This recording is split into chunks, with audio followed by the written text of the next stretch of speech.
Welcome to the Sebs Show, ladies and gentlemen. It's your fucking boy Sebs, back live, and we're covering UFC Fight Night, Long Island, Weidman vs. Gastelum, this Saturday, July 22nd. I actually, at the beginning of the week, I was saying I'm probably not going to have too many bets on this card. I was saying didn't like it from top to bottom, not a lot of plays. Now that I've taken a look at it, this shit's top fucking quality, man. I thought last week was good. This shit's top fucking quality, though. Lots of plays. I have pretty much around the same amount of plays that I did last week. I have like 16. I have 15 locked in right now. Yeah, 15 plays. I had 17 locked in last week, but Gunnar Nelson lost me that.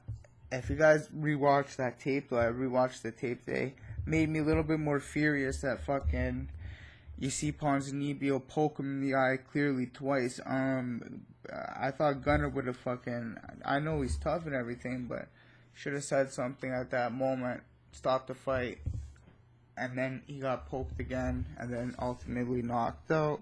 I'm not saying that's exactly why he got knocked out, but it was definitely a contribution to the fact that he got knocked out. I thought beforehand he was looking real good, but nevertheless, I did real good on my other picks.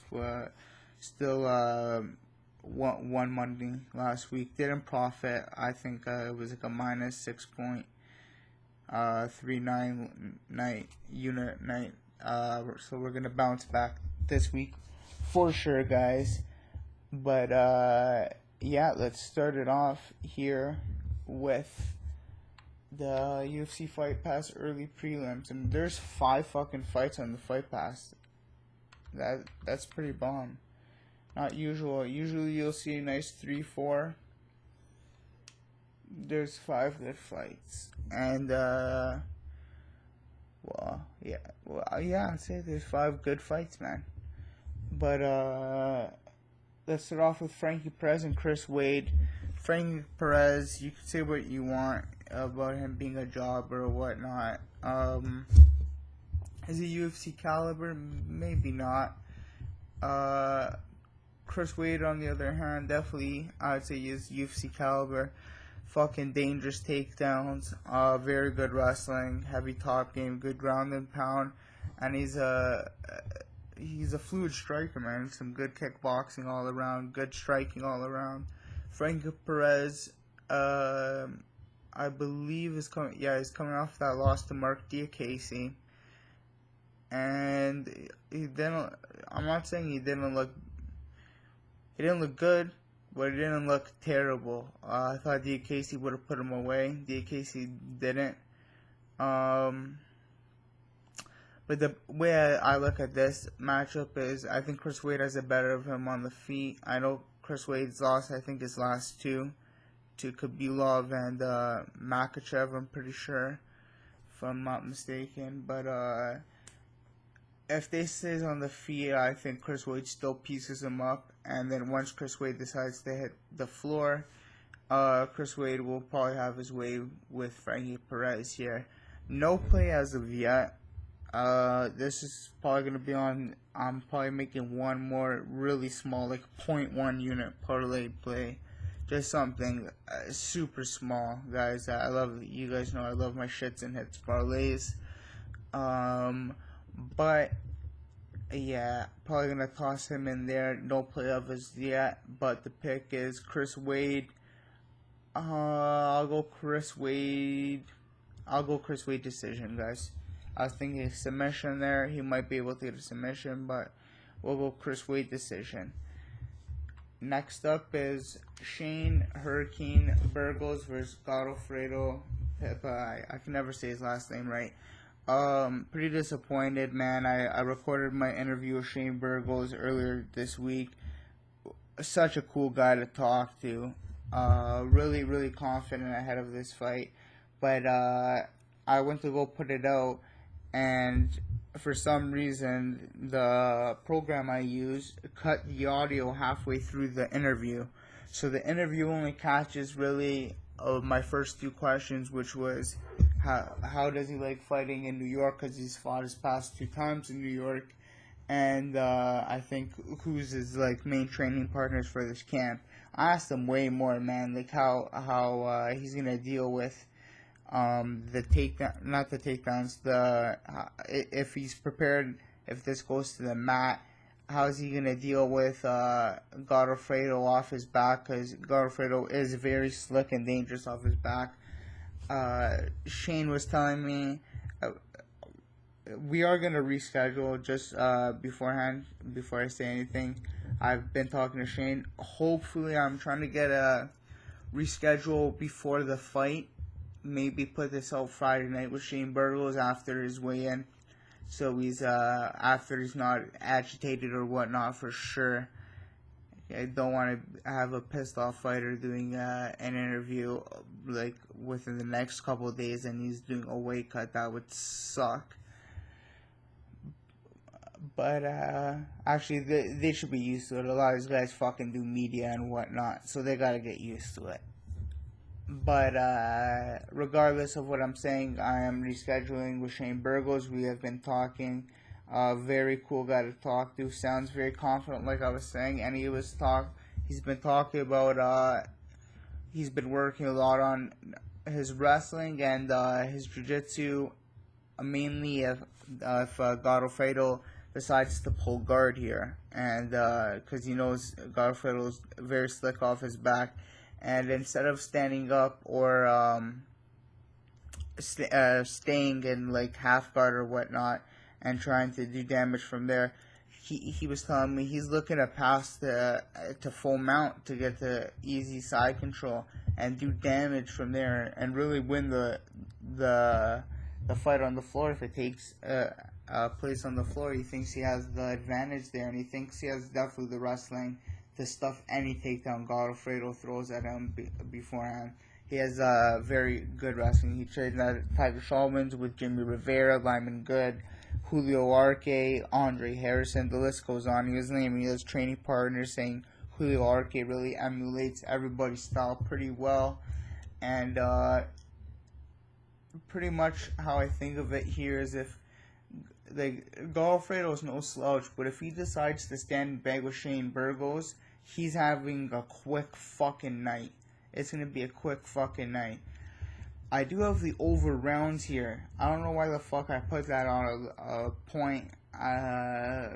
What is it, like less than a .2 parlay, .2 unit parlay. What is it? Do I have it? 0.193 units to be exactly, to win 2.61 units. I threw it in there just, it was paying plus money, the over rounds for 1.5. If it does go to what Shane says and like Godofredo does take him down, then I can see it going to the over rounds then. I'm probably going to hedge the bet with the other 0.1 unit parlay and put this in the under rounds, or probably Burgos inside the distance, actually. Sounds a little bit nicer to me. But yeah, I think if Godofredo decides, just bad move. You guys saw the last fight between Shane Burgos and Charles Rosa. Really at the end when he hit him with that left hook, it was just an onslaught of combinations afterwards, and I talked about that to him. He was very poised with his combinations and his head movement. He knew every punch coming afterwards. His striking is something else, completely a different level of striking, very much like Rivera and all those guys coming out of Tiger Showman. That's why I am interested in watching Lyman Good as well. But nevertheless, I do have quite a bit placed on Shane Burgos. I got him in a bunch of parlays, a 2.25 unit parlay, a 2 unit parlay. I think it'll be easier if I just tell you how much we have on total on him. So I got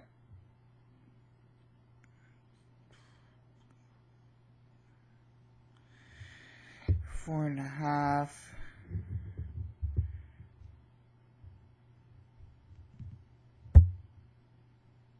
Sorry guys, I just want to double check this right now.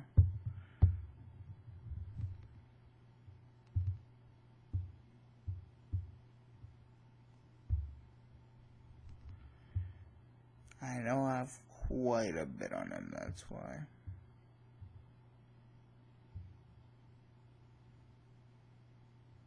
Alright, okay, so I have 5.25 units in total on him. It's probably gonna be like 5.35 or whatever. Yeah, something like along those lines. Not that much of a difference, I know. I shouldn't even be rambling on. Sorry, guys, for wasting your time right now in these extra 10 seconds that I'm gonna waste your time for listening. Yeah, you guys are the fucking best. I'm joking. But, like I'm saying, man, Hurricane Shane Burgos all fucking day here. I do like him inside the distance 100%. If you guys have that prop, let me go check quick on Best Fight Odds what it's paying, because it's not out on Bet365, the book I use for my props mainly. But let's see what he's got here.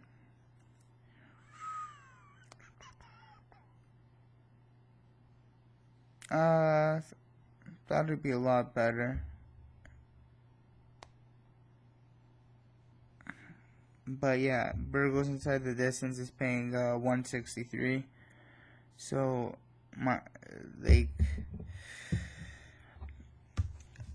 definitely better to take Burgos inside the distance at minus 163 than straight up. I think a lot more value there, and I think he gets the job done. But to be on the safer side, I parlayed Burgos with a bunch of people, and I do have him 5.25 units overall.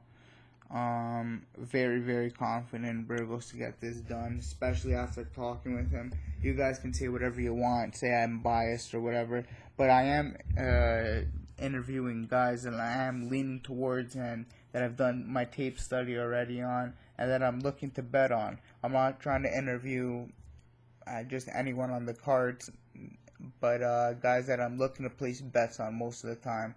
Sometimes here and there I'll be interviewing other people, but most of the time will be guys that I'm leaning towards, because I do want to, that's something I mainly look at before placing a bet, is like their mindset. So I like to watch their interviews, and what better place than to do your own interview, right? To ask exact questions that you want to ask. So it's a new stepping stone in the Sebs show that I'm very happy to have. Already 2 interviews done, only 1 posted just because of the audio, but we got I think 2 booked for this weekend, very excited about, and maybe even 3 this weekend.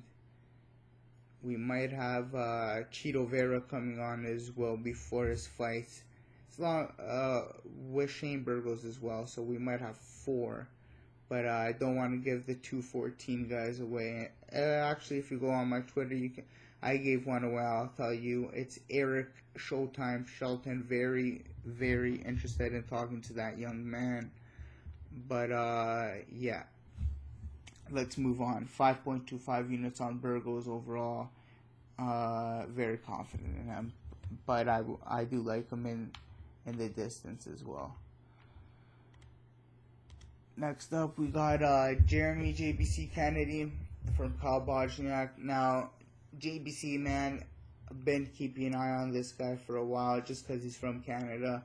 Was very, very happy to watch him get his UFC debut there a while back, and just the fucking First of all, I'm amazed that this kid can make fucking 145. He's a pretty big 145er in my opinion. Or else I'm like, I think he's a pretty big 145er. How I'm looking at how tall he is. Beaches. Fuck that shit. But yeah, I was very impressed with him overall. in the Ricci fight, first off, his first fight in the UFC, and then his last fight against Ronnie Jason. This kid puts a fucking pace on you. His wrestling is unbelievable. His Brazilian Jiu-Jitsu is nothing to be slept on. He is fucking nasty on the floor and getting you to the floor and doing damage on the floor. Jeremy Kennedy is nothing to be slept on. And on the feet as well, he's dangerous too. We do have, let's see how much we got on Jeremy Kennedy. I know we got 1.25 units on Jeremy Kennedy. I do like him here against Kyle Bochniak quite a bit. I think Bochniak is he is a good striker, but I don't think he's gonna be able to take out Jeremy Kennedy here. I think Jeremy Kennedy gets us to the floor whenever he wants, and then finishes it with a submission in the second round. And I completely jumped from Burgos to Kennedy. I just noticed that, guys. Fucking too high for this shit, eh? Let's go back to my boy Timothy. Big Dick fucking Johnson. 3.75 units on Timothy Johnson straight up. And then in a parlay with Burgos, 0.75 units. So I'm fucking confident overall. I got 4.5 units on Timothy Big Dick Johnson. I think Junior Albini is good. He's coming from Brazil. A lot of those guys do have padded records from what I see. He didn't fight the best of guys. And he's coming in and he's fighting a tough motherfucker, Timothy Johnson, who's a legit fucking, like, I'd give him top 10 heavyweight. How the rankings are, he's number 12, but I'd say he's top 10, man. He can beat a lot of those guys in the top 10. Or give them at least a run for their money. He's a fucking animal. He's a Division II, I think, All-American. If he's not an All-American, I know he was like an All-Conference or something wrestler. I know it's Division II, but this guy's a fucking awesome wrestler. And when he's standing and banging with you, he hits very hard. I know it's obviously he's a heavyweight and he hits hard, but this guy hits fucking like a truck, man. Just look at him. He looks like just a trucker who jumps out of his truck and he's saying, let's fucking scrap it out on the highway. But nevertheless, going with Timothy Johnson, first round knockout against Junior Albini. Very confident in Timothy Johnson here. I think he gets the job done however the fuck he wants. He can stand up and bang with Junior. I think his best option is to take him down and just ground and pound, because there's no way Junior is going to be able to get him off of him. 4.5 units overall on Timothy Johnson. 3.75 units is to win. I didn't even do that one. Sorry guys, gotta check something real quick. Gotta make sure how much units we gotta win at. We have to win on Timothy Big Dick Johnson over here. Okay, so we got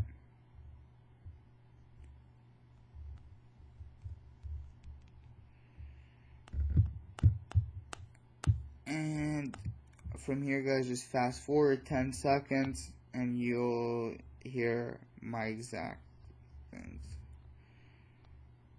Fast forward another 10 seconds. I love you guys. Fucking Timothy Johnson. There he is. Oh.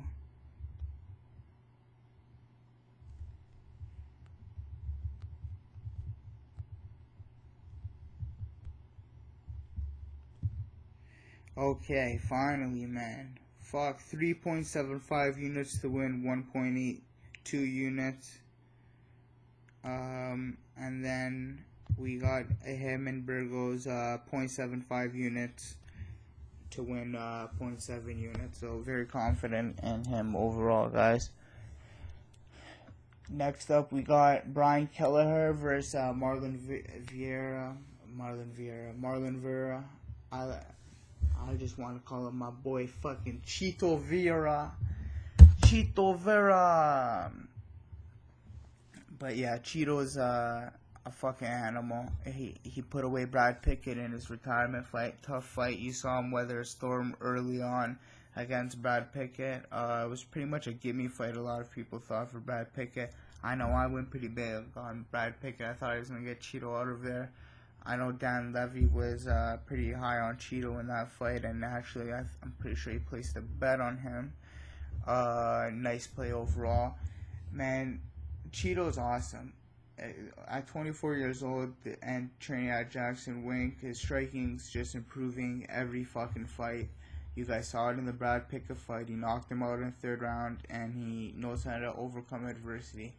Brian Kelleher, I know there's a lot of steam and a lot of hype around this guy right now, just because he submitted Yuri Alcancha with a guillotine, but that I saw him catch a couple guys in already, and right before he got into the UFC, that's how he got on. He's like on an 8-fight winning streak. This guy, he's no joke either. But I am taking Chito Vera here. I think he has not the experience, I would say, but I think he has the striking ability to put Brian Kelleher away and knock him out. I have 0.75 units on Chito Vera straight up to win 1.31 units. Pretty confident in fucking that one as well. I think Cheeto gets it done, and looking forward. Hopefully he can do an interview with us as well. We broke down the Kennedy card. We have Kennedy in 1.25 units. Yeah, that's what I said, 1.25 units. And we are now on to our prelims. So it's Chase the Vanilla Gorilla Sherman versus Damien the Polish Pitbull Grabowski. Pretty much how this one's gonna play out is Chase wants to stand and bang, and he's gonna try and defend every takedown that fucking Damien does throw at him, or trip at least. It's not the best wrestler, Grabowski. He's very good at Brazilian Jiu-Jitsu. I'd say I think he's a world champion in Poland, and Nogi or some shit, something like that. I know he's a Brazilian Jiu-Jitsu black belt. But he is going against Chase Sherman. Chase Sherman's striking looks like it's very much improving, especially against his last fight against Rashad Coulter. That I think that won him. Yeah, did get him fight of the night. Which congratulations to him there. But his striking is getting way better, man. He's looking like more and more of a product of Jackson Wink, and I expect him to. And he's just devastating. Look at that 9% knockout ratio. Like and once this motherfucker gets on top of you too, he's hard to get off, and he has very good takedown defense, man. It's hard to get this motherfucker down. Like, good luck getting Chase Sherman down. I didn't even see 100% takedowns defended, so no one's ever taken him down in the UFC. And he's gonna stand and bang with you, and he's gonna take off your fucking face. He has some very good striking, guys. Now he's incorporating. I saw him in his last fight throwing that oblique kick, and that was devastating against Rashad Coulter. Ultimately was eating him up with those leg kicks, and then just beat the fuck out of him with those 1-2s.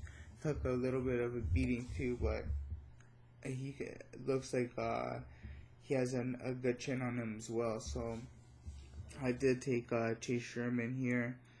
I have Sherman in a 0.25 unit parlay, and I know I have him in something else. Don't tell me that's all I got him in. That's all I have Sherman in, guys. Oh no, I have him in a 0.193 unit parlay, and I am putting him in another play. I am pretty high on Sherman here, probably. I'm thinking right now he might get submitted. Fuck, poor guy. But no, most likely he's gonna stand and bang here, and he's gonna finish this fight with Grabowski. I think he'll knock Grabowski the fuck out.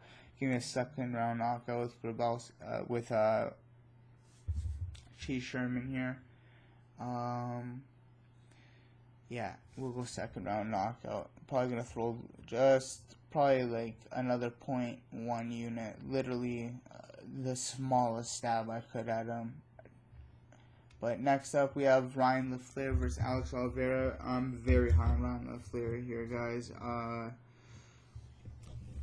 At first glance, I should have took a little bit bigger at the bet here. I should have went a little bit bigger with him, but I'm ultimately happy with, at least I did get over a unit, I think, on him. Let's see what we have played.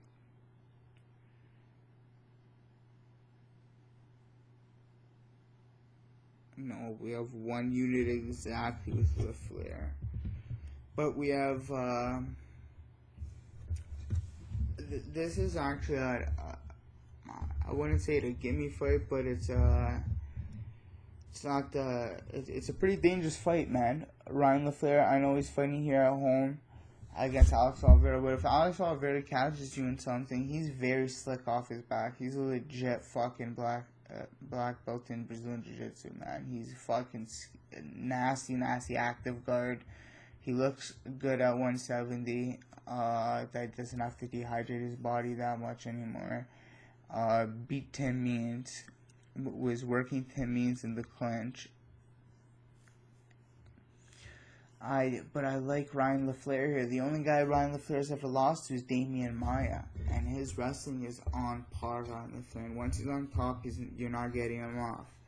So, I think this is going to go all 3 rounds, but I think Ryan LaFlare takes this handedly, 30-27, if not 30-26.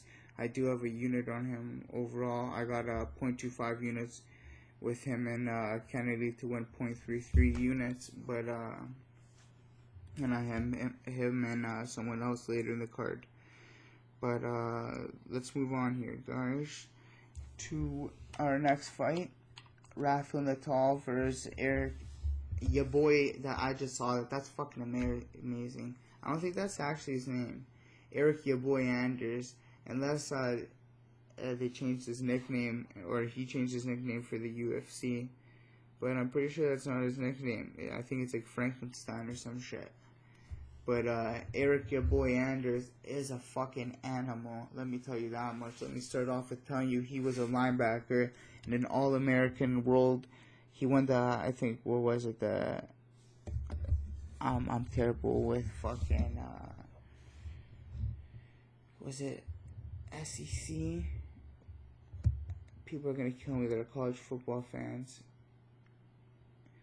Well, he definitely won the national championship, I know that. So that's a big one, whatever. He won the national championship with Alabama, the Crimson Tide. I think he was an All-American linebacker. This guy's a fucking real athlete. You go watch his fights, you can tell it's very raw. Athleticism is not fully there, but the potential's there, man. The potential's there. He's got good wrestling, power in his fucking hands. He's got some pretty good striking, and I think he puts Natal away. This is more of a fate of Natal. He just lost to Boch, and before that lost to oh man, slipping at the top of my mind here. Yeah, fuck it.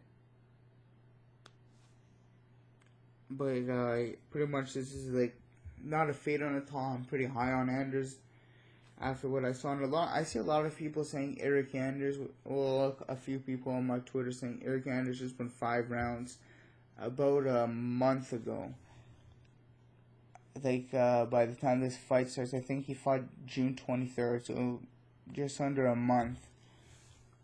He fought 5 full rounds with Brendan Allen, but he didn't take much punishment in that fight. The only thing I guess that suffered was his cardio, and I guess it's hard going through, it's not I guess, I know it's hard going through a training camp for that, but this guy just finished a fight. He's always training. He was for sure training afterwards.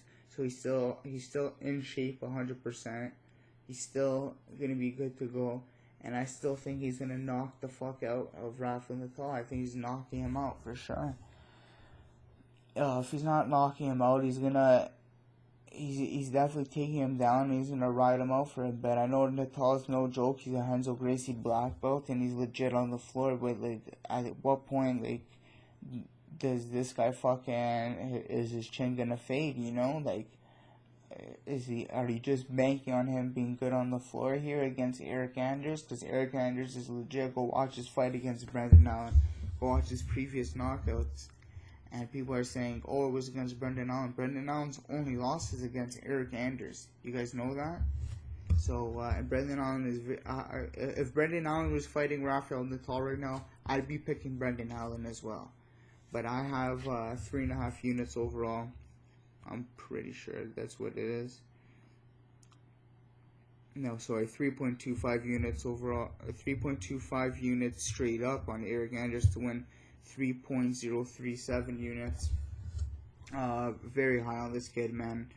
Think once he gets to a good camp or whatnot, puts his striking together, he's gonna be a fucking force to be reckoned with for sure. But I see him getting the job done here. First or second round knockout for Eric ya boy Anders. And next up we got Lyman Good versus Jose Zaleski dos Santos. One of the only fights I actually don't have a play on, guys. Wow. And I just took in. It is, other than that, and I'm probably going to play Chris Wade. Other than that Chris Wade fight, this is the only fight I don't have a play on. But, fuck this Cyborg. Look like he's still on steroids. He got popped not too long ago. But, Lyman Cyborg Good versus Alezo Caparera Zaleski dos Santos. I said that as fast as I could. But, yeah, man, this one's pretty much a hard one for me. I think Lyman Good, coming off a long layoff, it's going to be hard for him to deal with that. But, and especially against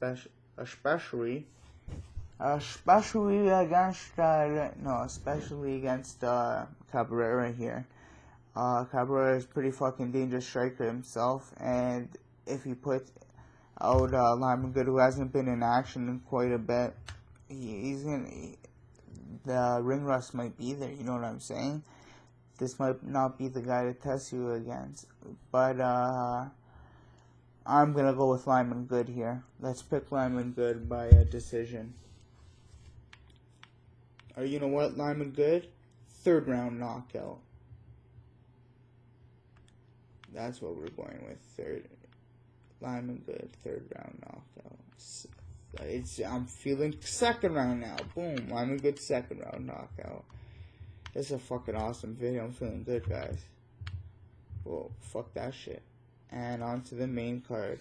Jimmy El Terror Rivera. Shout out to Jimmy Rivera for doing the Sebs show earlier this week. If you haven't watched the interview, go watch the interview. If you're not 100% sure. Oh man, it's been cutting off for sure the whole time. The fighters. Sorry guys for cutting off half of the fucking screen, but you guys know who I've been talking about the whole time. Jimmy El Terror Rivera, so thanks again to him for doing the Sebs show earlier this week. Pretty juiced that he's fighting Thomas Almeida here. This is a good fucking fight, man. This is a good fight. Definitely going with Jimmy here, though. Jimmy's a future fucking champ. He's a future champ. When I was talking to him, I can see the confidence in him. His main focus is Thomas Almeida, and he knows if he finishes Thomas Almeida here, he's next in line for a title shot. He faces the winner of Cody Garbrandt, TJ Dillashaw, 100%. This guy just beat Uriah Faber, ultimately retired him, made him want to retire against Brad Pickett after. But, you know, like, he's a fucking animal. Before that, he beat Yuri Alcantara, and he's going to be fighting in Long Island, and he's from New Jersey. He's going to be fighting with his teammates Lyman Good and Shane Burgos, and I think he's fucking good to go here, man. Very dangerous. I got him at a real good line, too. I think I got him at minus... I don't know what the fuck the minuses are, to be honest, all the time, guys. I use a decimal system. I got him at 1.588. So, whatever the fuck that is. But let's see what we have on him. I have 2.25 units. Burgos Rivera to win 2.41 units. I got 0.7 units. Bermudez / Vera to win 0.93 units. I got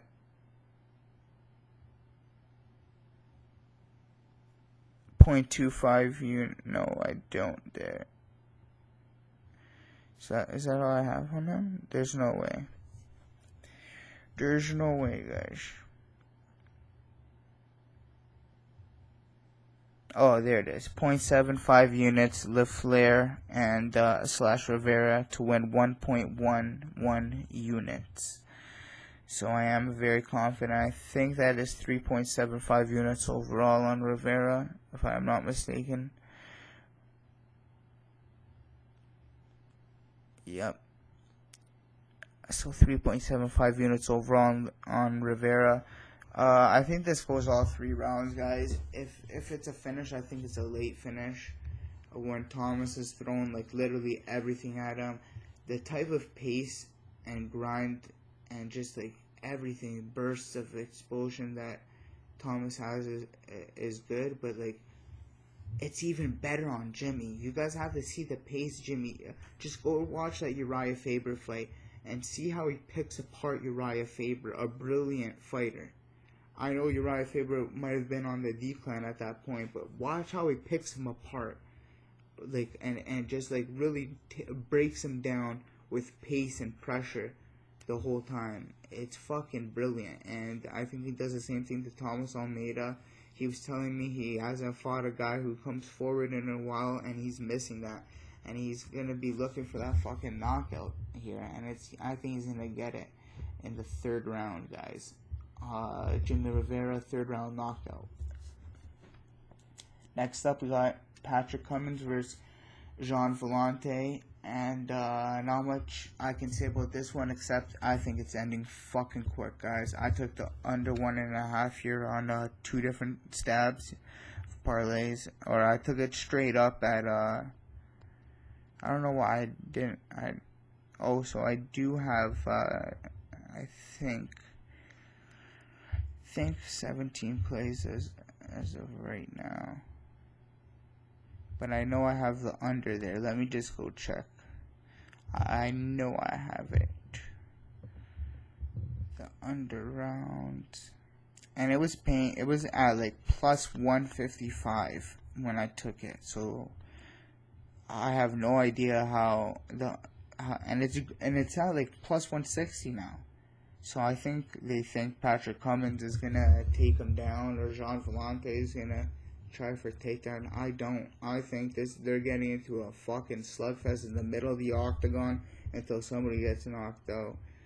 But I got 1.5 units straight up on the under rounds here for under 1.5 rounds to win.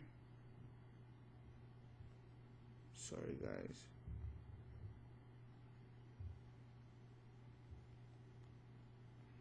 Gotta make sure over rounds.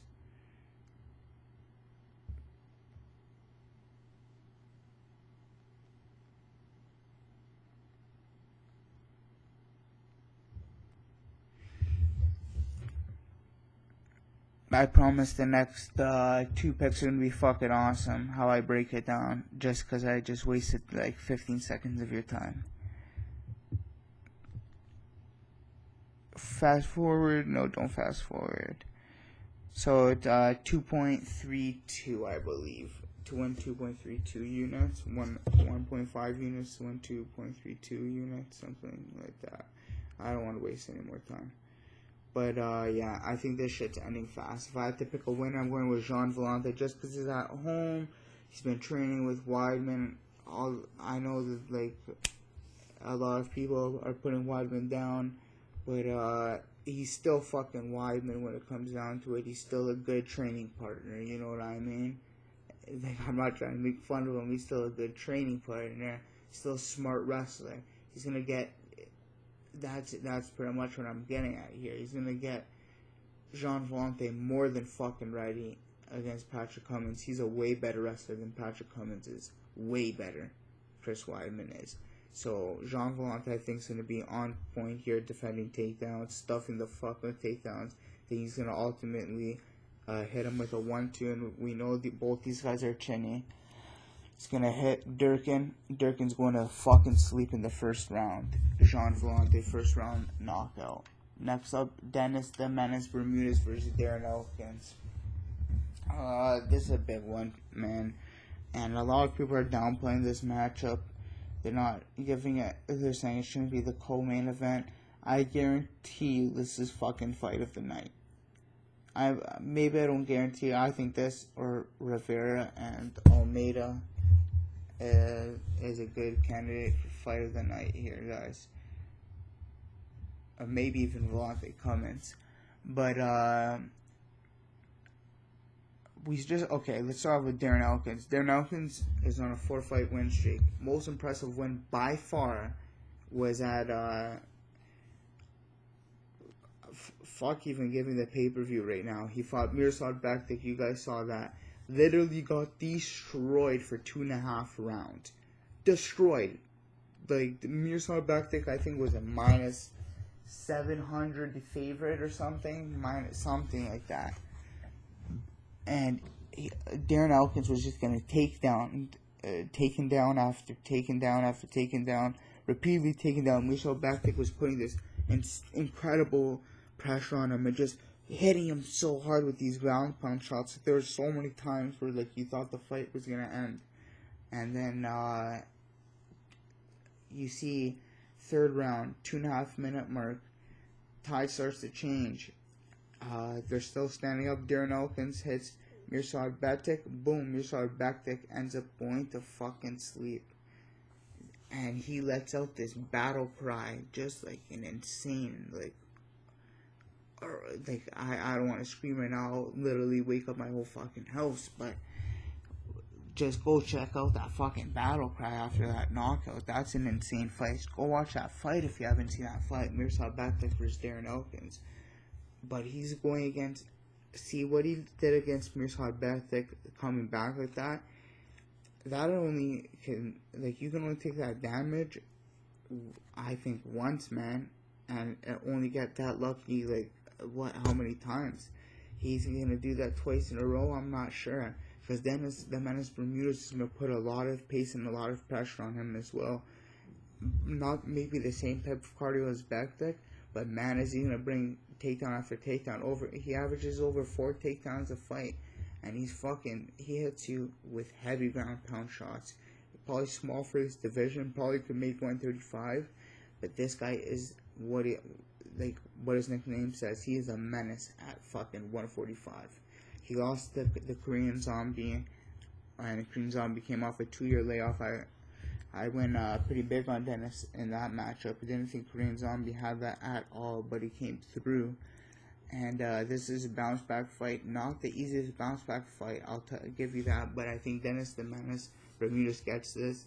I think this goes the distance though, guys. Both guys are I know Dennis has a little bit of a lot of guys like to say he's chinny, but they're tough motherfuckers, especially Darren Elkins. And if Dennis the Menace is implying that takedowns all the time, I think this goes all 3 rounds. So I did the over 2.5 rounds here, with the over 1.5 rounds with Rivera and Almeida, and then Kennedy for 1 unit. And then I took the over round, I took Dennis Bermudez, Chase Sherman, over rounds Rivera and Almeida, and then the under rounds Cummins and Villante, and then the over rounds Burgos and Godofredo.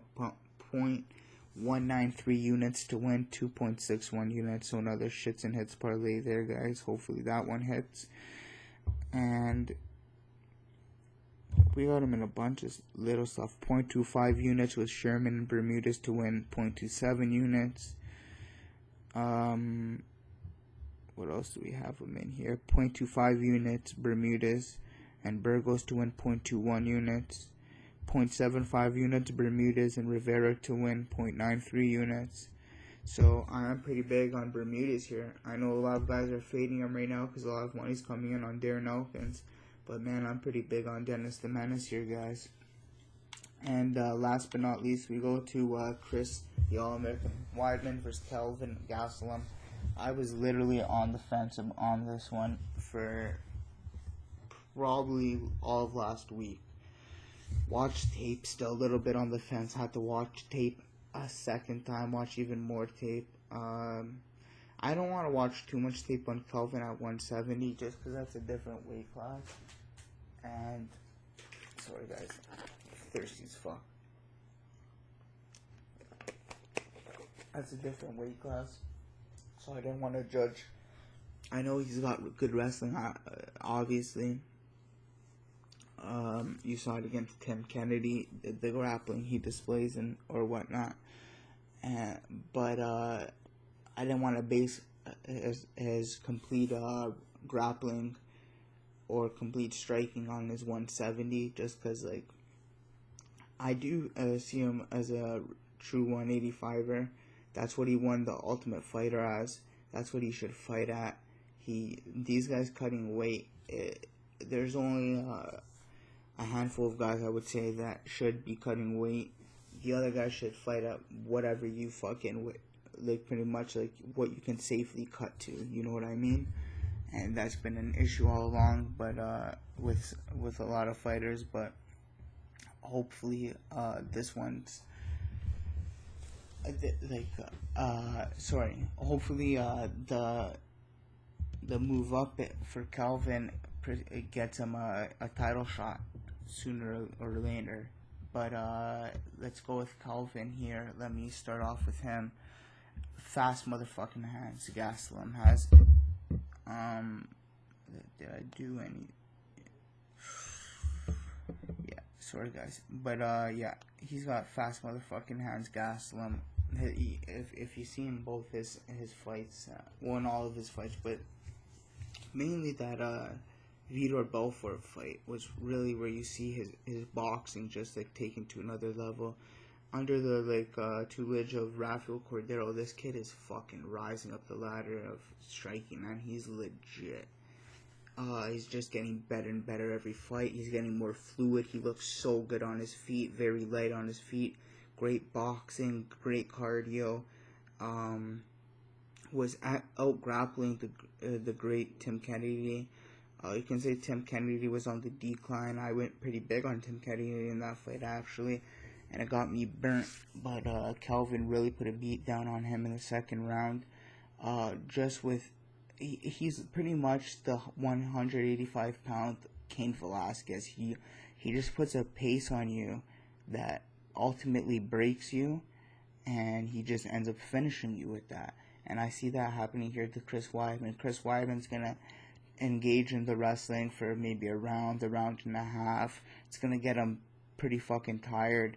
By the end of the second round, he's gonna be dead tired. This third round's gonna come. Kelvin's gonna put him asleep in that third round. If he doesn't put him asleep in the third, he's putting him asleep in the fourth. If not the fourth, it's definitely the fifth.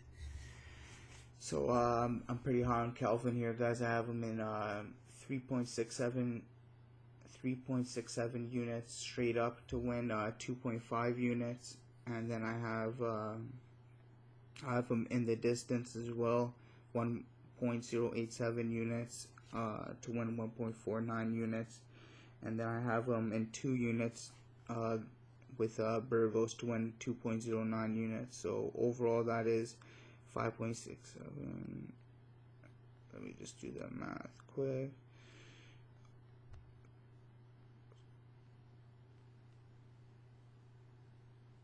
6.757 units completely on Kelvin, and I'm pretty fucking confident in this guy, man. I think he gets the job done real quick too. His cardio is just something to behold. I was on the fence that Chris Weidman's just gonna wrestle him for all 5 rounds, and then I thought, like, wow. I looked at the tape, and him wrestling just Gegard for 1 round got him super tired. Yoel, 1 round got him pretty tired. 2 rounds got him really tired. He has a fight for 5 fucking rounds here. he can't. I don't think he can. He has the pace here for 5 rounds. And something good to know. I know a lot of guys like to shit on Brendan Schaub a lot. He fucking put this in great perspective, though. Chris Weidman